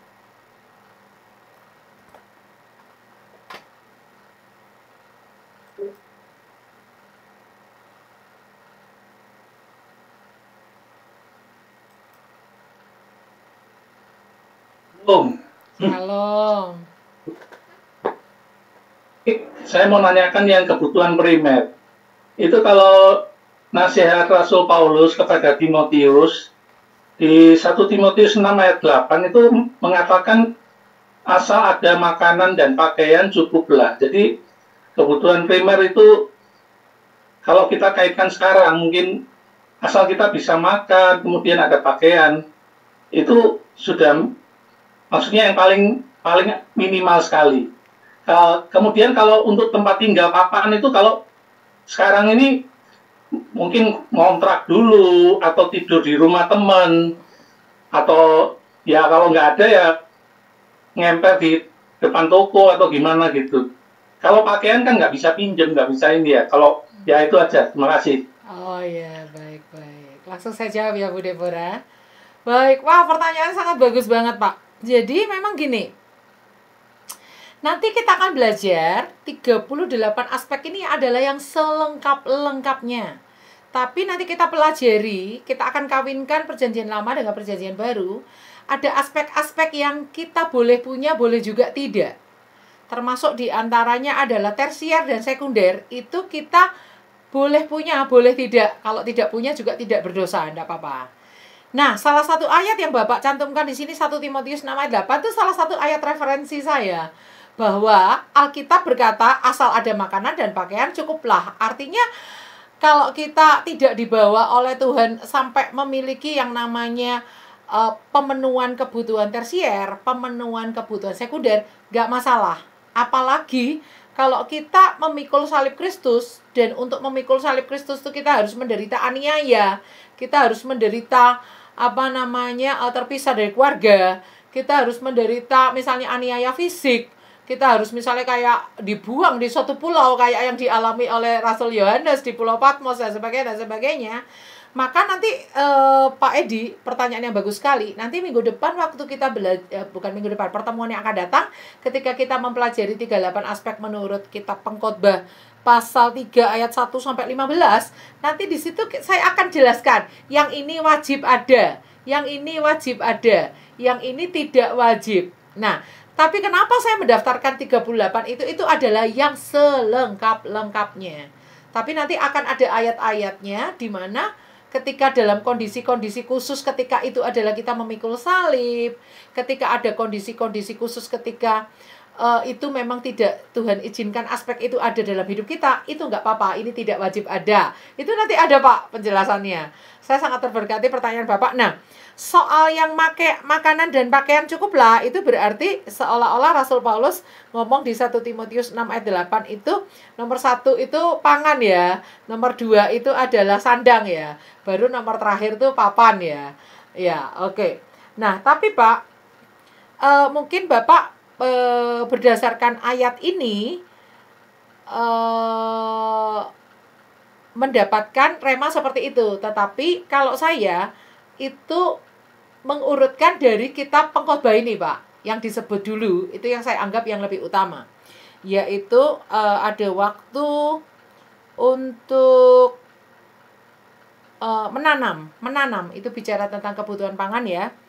Lalu ada waktu untuk menanam itu di Pengkhotbah 3 ayat 2. Lalu kalau kebutuhan akan papan itu nanti muncul di ayatnya yang saya lupa ya, kalau nggak salah ayatnya yang ke-5. Ada waktu untuk membuang batu, ada waktu untuk ayat yang ke-3. Ada waktu untuk merombak, ada waktu untuk membangun. Itu kebutuhan akan papan ya. Tapi nanti kebutuhan sandang baru muncul di ayat 7. Ada waktu untuk merobek, ada waktu untuk menjahit. Itu bicara kebutuhan sandang. Jadi mana yang betul, Pak Edi atau saya? Dua-duanya betul. Dalam arti Rasul Paulus mengutamakan untuk bagi dia yang cukup itu adalah makanan dan pakaian. Soal tinggal di mana aja gak masalah. Tapi kalau berdasarkan Salomo yang menuliskan kitab Pengkhotbah ini, dia mengurutkan di bagian atas itu pangan dulu, baru setelah itu papan dulu, baru sandang itu yang terakhir. Jadi nggak apa-apa Pak, semuanya betul karena memang kebutuhan primer kalau dalam ilmu pengetahuan manusia 3 ini ya nggak terlepaskan ya, sandang, pangan, papan, itu 3-tiganya penting, sama-sama primer. Seperti itu Pak jawaban saya, semoga bisa memberkati ya. Pak Edi? Ya, gimana Pak Edi? Sudah bisa terjawab ya pertanyaannya? Terima kasih pencerahannya. Iya, Terjawab. iya. Baik. Jadi saya jadi jawaban saya adalah kita urut kalau saya karena menelitinya di kitab pengkhotbah, saya urutkan berdasarkan urutan ayat di pengkhotbah ya, Bapak ya. Baik. Bu Ingrid silakan. Ya, puji Tuhan. Bu Ingrid, silakan Bu Ingrid. Terima kasih Bu buat kesempatannya. Ada beberapa pertanyaan sih Bu. Saya satu-satu aja kali ya. Ya, boleh. Nah, pertanyaan yang pertama nih, kan kita udah sering mendengar tentang ketuhanan, aspek sosial, aspek pekerjaan, aspek kebutuhan manusia. Tapi kenapa aspek pengambilan keputusan itu jadi begitu pentingnya sebagai aspek kedua setelah 12 aspek ketuhanan? Hal itu kan nggak umum gitu, jarang kita dengar. Apa Ibu Grace dapat jelaskan lebih lanjut? Itu yang pertama. Tahu sekaligus Bu pertanyaannya? Gimana Bu Deborah? Sekaligus Satu-satu atau satu atau- persatu? Ya, iya boleh. Ya, sekaligus aja biar Ibu Grace bisa menjawab. Oh iya. Mungkin bisa Iya. nih. Iya. Jadi Ya, lebih jelas aja lagi ya Bu Ingrid. Iya, Oke. iya. ya. Kedua, apa ada contoh-contoh dalam peristiwa Alkitab yang menunjukkan bahwa pengambilan keputusan menjadi suatu prioritas kedua setelah aspek ketuhanan. Dan yang ketiga, kenapa seperti kesehatan tubuh, kesehatan jiwa itu dimasukkan juga ke dalam aspek ketuhanan, bukan termasuk dalam aspek kemanusiaan. 3 hal itu saja Bu. Oh iya, Terima baik. kasih. Terima kasih. Nah, pengambilan keputusan ini sesuatu yang surprise ya. Kalau kita belajar ini, kok ada sih pengambilan keputusan aspek kedua ya, setelah 12 aspek ketuhanan, yang benar aja gitu kan. Nah, saya tuh pernah punya satu pertanyaan ya. Sampai suatu kali saya naik travel dalam perjalanan dari Jawa Tengah ke Jawa Timur atau sebaliknya, saya lupa, pokoknya antar provinsi gitu naik travel. Saya kebetulan duduk sama seorang psikolog gitu. Saya tanya sama dia macam-macam, kebetulan psikolognya ini anak Tuhan, jadi dia tahu Alkitab. Yang saya pertanyakan sama dia itu kayak gini. Dan ini pertanyaan ini baru terjawab setelah saya mempelajari 38 aspek dari Alkitab ini. Baru saya benar-benar mantap sama jawaban dia itu ternyata betul gitu loh. Pada saat itu saya masih ragu jawaban psikolog ini. Jadi saya tanya sama dia, Mbak, karena dia masih gadis ya, jadi saya tanya, Mbak, kenapa ya Salomo itu kan dari kecil udah dididik baik-baik sama Daud. Kita bisa baca di kitab Amsal ya, bagaimana Salomo dipersiapkan oleh Daud. Bagaimana Salomo tuh diajar sama Batseba, nggak kurang-kurangnya Batseba ngajarin dia gitu kan. Salomo itu apa masalahnya? Kenapa kok dia waktu tua itu dia dia memilih untuk menyembah berhala, mengikuti berhala-berhala yang disembah oleh istri-istrinya itu? Apakah berarti bisa dikatakan Daud sama Batseba itu pendidikannya atau pengajarannya kepada Salomo itu kurang atau salah atau porsinya kurang banyak atau mereka ada yang miss atau apa di situ? Kalaupun Salomo dan Batseba, kalaupun Daud dan Batseba itu udah melakukan tugas mereka dengan baik, tapi kenapa ujung-ujungnya kok Salomo tuanya seperti itu? Saya nanya gitu sama psikolognya itu. Saya lupa namanya karena nggak pernah kontak lagi ya, cuma ngobrol di travel itu aja. Terus dia bilang kayak gini, Bu, itu ada yang namanya pengambilan keputusan, katanya dia gitu. Sekalipun orang udah diajar, udah dididik, ketika dia dewasa, itu orang tua nggak bisa mendikte, Bu. Ketika dia dewasa, ya itu bergantung kepada si orang itu sendiri. Pengambilan keputusan dia, apakah pengajaran ibunya, pengajaran ayahnya, didikan ayahnya itu mau dia jalankan sampai dia mati, ataukah dia mau mengambil keputusan di satu titik, tek, teng, saat ini aku akan mulai nyembah berhala. Itu keputusan, Bu. Berarti orang tuanya gagal dong. Saya itu diskusikan panjang ya, dari Jawa Timur ke Jawa Tengah itu kan 7-9 jam ya. Saya bilang gini, berarti itu gagal dong Batseba dan Daud mendidik Salomo dan mengajar Salomo. Percuma dong kalau kayak gitu, orang tua nggak usah didik dan ngajar anaknya kalau semua ujung-ujungnya adalah keputusan si anak itu sendiri. Bukan seperti itu, Bu, katanya gitu. Jadi cara berpikirnya gini, Daud udah jalankan tugasnya untuk mempersiapkan Salomo. Batseba udah jalankan tugasnya untuk mempersiapkan Salomo. Maka Daud dan Batseba ini sudah menjadi orang tua yang bertanggung jawab di hadapan Tuhan. Sudah melakukan tugasnya sebagai orang tua yang baik. Tapi masalah Salomo itu sampai pada hari tuanya dia memilih untuk menyembah berhala, itu si keputusan Salomo itu sendiri, Bu. Salomo itu juga punya keputusan sendiri di hadapan Tuhan yang nggak ada kaitannya dengan Batsheba dan Daud. Tapi Batsheba dan Daud sudah melakukan tugasnya, Bu.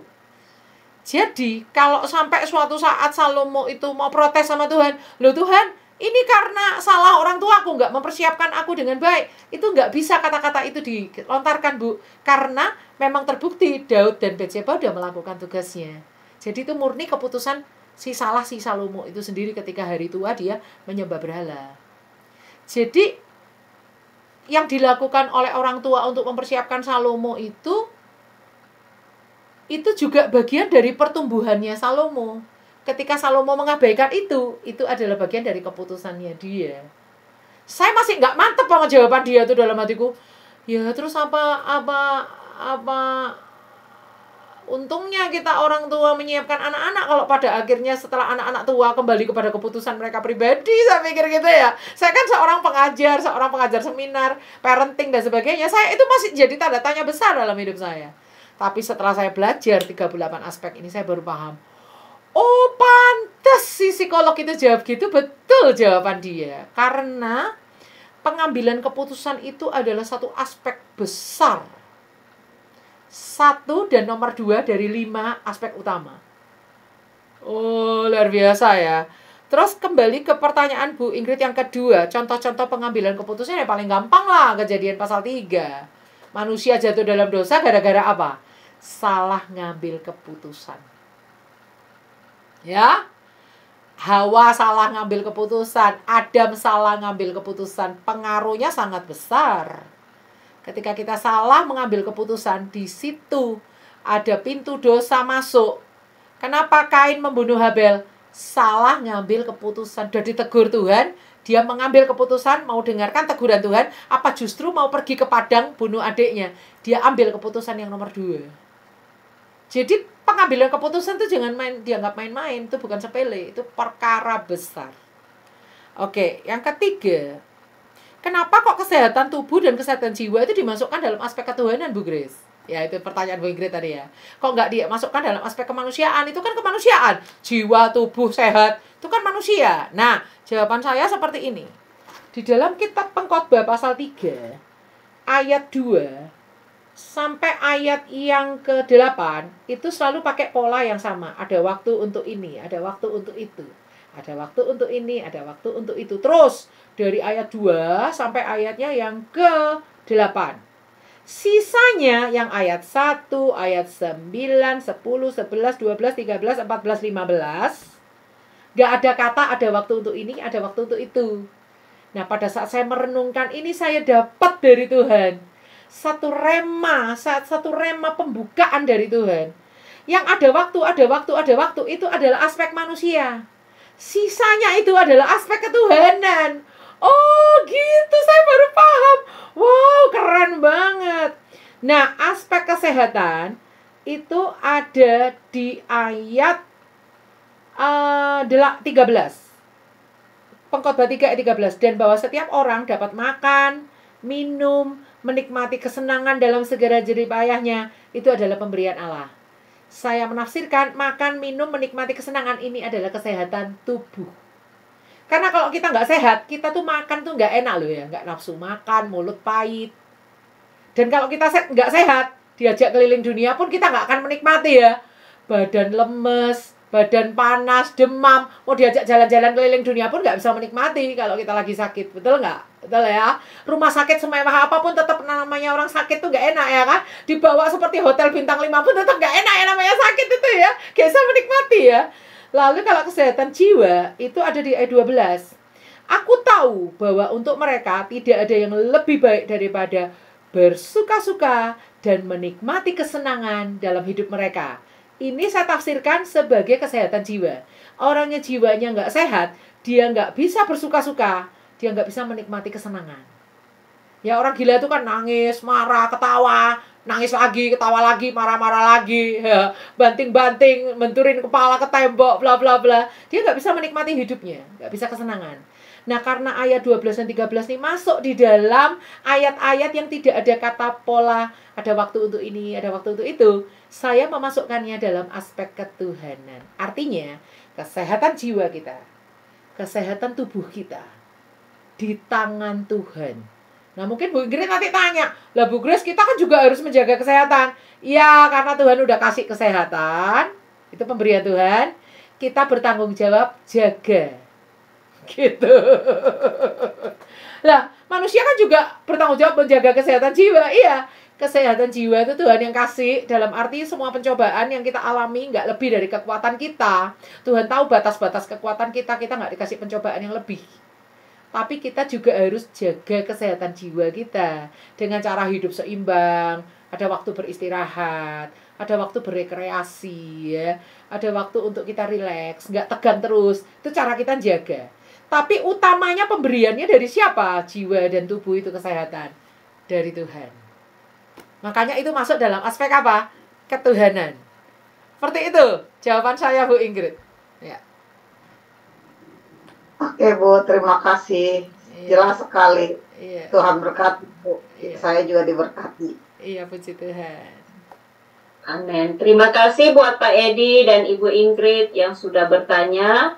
Karena keterbatasan waktu kita, jadi dengan demikian saya tutup sesi pertanyaannya. Mungkin pertemuan yang berikut bisa kita lagi ikuti supaya kita lebih jelas, tidak setengah-setengah kita mendapatkan full pengajaran ini, karena ini bertahap dan pasti akan dikupas lebih jelas lagi oleh Ibu Grace. Dan kita sebelum mengakhiri pertemuan kita hari ini, kita akan mendengarkan dulu closing statement dari Ibu Grace sebagai narasumber kita hari ini. Dan nanti setelah itu Ibu Grace akan menutup kita di dalam doa. Silakan Ibu Grace. Ya, closing statement dari saya adalah ayo kita kenali 38 aspek ini lebih mendalam lagi pada pertemuan-pertemuan berikutnya. Tujuannya apa? Supaya hidup kita seimbang, kita tahu prioritas yang benar, kita tahu menjadikan Tuhan sebagai poros as dalam hidup kita. Kita tahu mendidik generasi berikutnya harus seperti apa. Kita harus bisa mengevaluasi hidup kita, kekurangan kita, lubang-lubang kita di mana. Dan seperti yang Pak Edi tadi, bagus pertanyaannya Pak Edi itu. Kita bisa tahu mana yang harus ada dan mana yang kita nggak punya juga nggak apa-apa gitu ya. Mana yang bagian dari salib, mana yang bagian dari kepercayaan. Kita tahu semuanya. Ayo ikuti pengajaran-pengajaran selanjutnya. Kita akan tuntas habis kupas dari Pengkhotbah pasal 3 ayat 1-15, Kejadian 1 pasal 1-5, dan bagian-bagian Alkitab yang lain. Oh, kita akan berselancar dengan 38 aspek ini lebih dalam lagi. Baik, kita akan tutup dalam doa. Tuhan, terima kasih untuk rema-rema yang Tuhan singkapkan, hal-hal yang Tuhan bukakan. Kami tahu Tuhan bahwa hidup kami ini berharga karena kami diciptakan serupa dan segambar dengan Engkau. Oleh karena itu kami mau maksimalkan hidup kami. Kami mau jadikan hidup kami ini hidup yang berkemenangan. Kami mau jadikan hidup kami ini hidup yang gak sia-sia. Kami mau jadikan hidup kami ini hidup yang memuliakan nama-Mu. Kami mau jadikan hidup kami ini inspirator bagi banyak orang. Oleh karena itu pakai kehidupan kami Tuhan. Sempurnakan Tuhan. Pulihkan Tuhan. Bawa kami untuk masuk di dalam kehendak-Mu yang sempurna dalam hidup kami. Jadikan kami orang-orang yang berjalan dalam visi-Mu Tuhan. Bukan ambisi kami pribadi. Dan bantu kami untuk mendalami firman-Mu. Buka pengertian-pengertian dalam hidup kami. Terima kasih Tuhan. Memberkati rekan-rekan yang sudah hadir malam hari ini. Di dalam nama Yesus kami mengucap syukur. Haleluya. Amin. Amin, amin. Sekali lagi terima kasih kepada Ibu Grace yang sudah menjadi berkat bagi kita semua hari ini.